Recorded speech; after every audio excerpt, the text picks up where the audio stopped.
El presidente de la Generalitat cesado, Carles Puigdemont Iv en AlvaradoREUTERSUna Catalu indepennte como la República Turca del Norte de Chipre o como Taiwan o como Kosovo. Un informe incautado a las autoridades de la Generalitat plantea todos estos ejemplos como hipótesis transitorias pero validas de la relación que la República Catalana podrá tener con Europa. El informe está en poder ahora del titular del juzgado de instrucción en Mero 13 de Barcelona y sus propuestas y previsions eran para el periodo inmediatamente posterior a la proclamación de la independencia.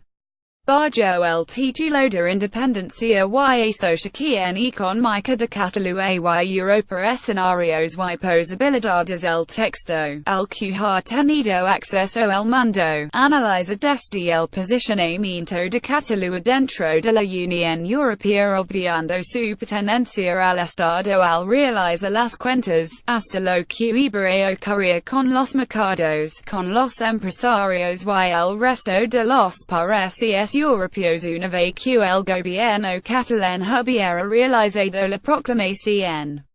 Naturalmente, el documento está elaborado bastante antes de que esto ocurriese y entre las conclusiones se encuentra la seguridad de que, una vez materializada la secesión, las circunstancias iban a empujar inevitablemente a que España tuviera que negociar. Circunstancias como los intereses económicos de las multinacionales, el posicionamiento supuestamente cada vez más independentista de los empresarios o el pragmatismo de la Unión Europea. Para situar la cuestión, el informe sostiene que una Catalu independiente se sitúa como la potencia económica en Mero 14 dentro de la Unión Europea. Con un PIB que la cita de TRS de Dinamarca pero delante de Finlandia, Irlanda, Grecia y hasta 18 países más con una renta per cápita por delante de las de Italia y España con las cifras del paro sobre la media europea pero por debajo de las estimaciones españolas y con un crecimiento continuado de las importaciones. A pesar del ruido que hace Madrid, decenas de empresas privadas y internacionales tienen interés en invertir en un lugar que Ernst & Young considera la cuarta región europea más dinámica por detrás de las rías de Londres, París y Darmstadt en Alemania, sostiene. Según AD, el nuevo marco jurídico de una Catalu independiente que suprimirá trámites para la creación de empresas y tendrá un marco fiscal favorable, por ejemplo, contribuirá a disminuir el paro y aumentar los servicios sociales.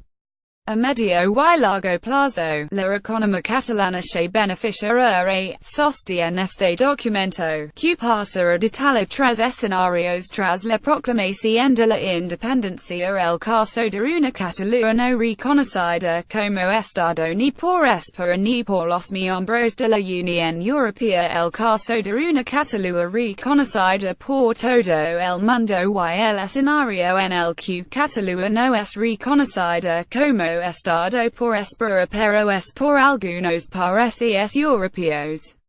La primera hipótesis es la que más dedicación recibe. Considera que se trata de una situación insólita y surrealista, nada común en los países del primer mundo.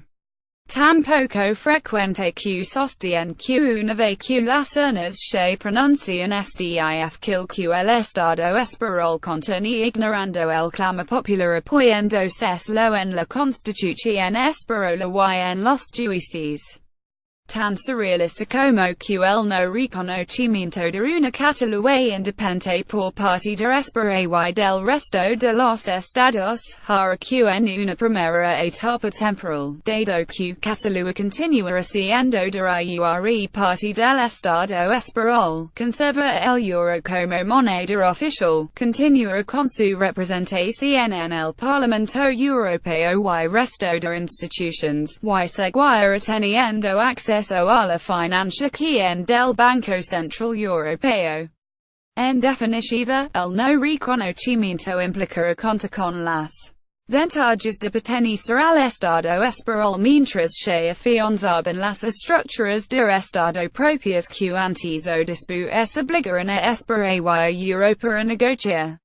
El texto sostiene que mientras el proceso llega a su fin, una vez el Estado catalán tenga la capacidad de recabar los impuestos y capacidad de regulación dentro del territorio se puede dar una situación similar a la de la República Turca del Norte de Chipre, sobre la cual la UE reconoce que es una región fuera del control del gobierno de Chipre. En nuestro caso el gobierno español, pero cuyos ciudadanos son considerados en nuestro caso, los catalanes ciudadanos de la Unión Europea.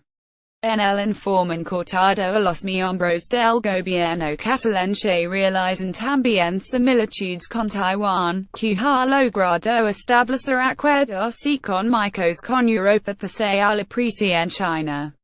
Y con Kosovo que, aunque declara su independencia de forma unilateral de Serbia y 5 estados europeos se negaron a reconocerla, su ciudadana participa de programas europeos de ayuda para su futura integración. Son detalladas 11 razones por las que España y la UE se van a ver obligadas a negociar una vez declarada la independencia. Entre otras, porque los 7,5 millones de habitantes de Cataluña tienen la ciudadanía europea y no hay ningún artículo del tratado que previa su supresión.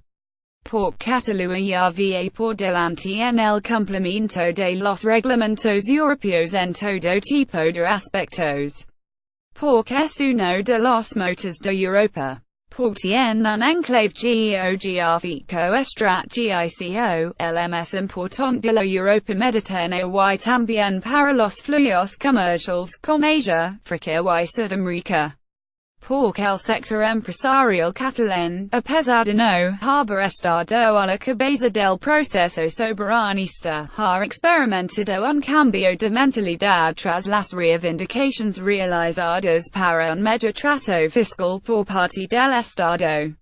Según sostiene, el 68% de los empresarios en que estados se manifestaba a favor de un Estado propio para Cataluña. Otros motivos que iban a provocar una negociación inevitable eran la conciencia de España de que iba a sufrir una fuerte pérdida de poder económico sin Cataluña y la comprobación del pragmatismo demostrado por los europeos vs el Brexit en otros casos.